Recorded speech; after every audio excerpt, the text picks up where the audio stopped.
இன்றைக்கி ஒரு பெரிய சம்பவம் பண்ணிக்கிட்டு உட்காந்துருக்கேன். இன்றைக்கி ஆக்சுவலாக ஒரு சடங்கு வீடு எனக்கு. நான் சூஸ் பண்ண கம்மல் வந்து இந்த கம்மல். நல்லா இருக்குல்ல? இந்த கம்மல் தான் நான் சூஸ் பண்ணேன்.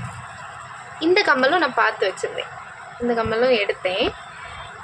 எனக்கு இதை விட இது நல்லா இருந்த மாதிரி இருந்து, இந்த ட்ரெஸ்ஸுக்கு கொஞ்சம் நல்லா இருக்க மாதிரி இருந்து.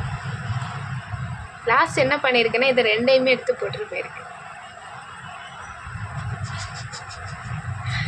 இப்படியே போட்டுட்டு போயிருக்கேன். இப்படியே போட்டுட்டு போயிருக்கேன். யாரெல்லாம் சடங்கு வீட்டில் என்ன இப்படி பார்த்தாங்கன்னு தெரியல.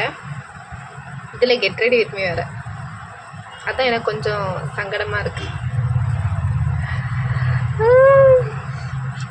வேறு யாராவதுனா கூட பரவாயில்ல.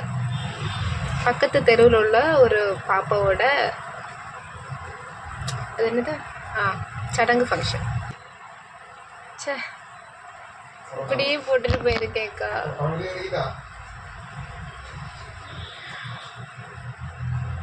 கடைசியில் யார் கண்டுபிடிச்சாங்கன்னா, சாப்பிட்டு எல்லாம் முடிஞ்சு வீட்டுக்கு வருவோம்ல, வீட்டுக்கு வந்துட்டு பைக்லேருந்து இறங்குறதுக்கு நிற்கேன்.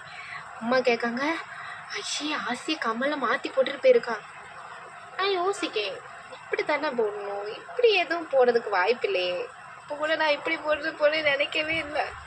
ஒருவேளை இப்படி இந்த கம்மலை இப்படி மாற்றிட்டு போயிட்டுருக்கணும், அதுக்கு வாய்ப்பே இல்லை. சே அப்படிலாம் இருக்காது. பார்த்தா நான் இப்படி போட்டுட்டு போயிருக்கேன். சரி, இது எனக்கு ஒரு பாடம். ஆனாலும் மனசு கஷ்டமாக இருக்கு. கேமரா பார்த்து பேசணும் அப்படிதானே? வரமாட்டுக்கு.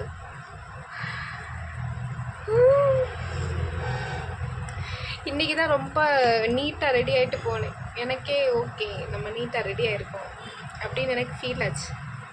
அதில் ஒரு சொதப்பல் பார்த்துட்டேன். சரியான சொதப்பல் பார்ட்டினா. என்ன மாதிரி நீங்களும் இந்த மாதிரியெல்லாம் நீங்கள் பண்ணியிருப்பீங்களான்னு தெரியல.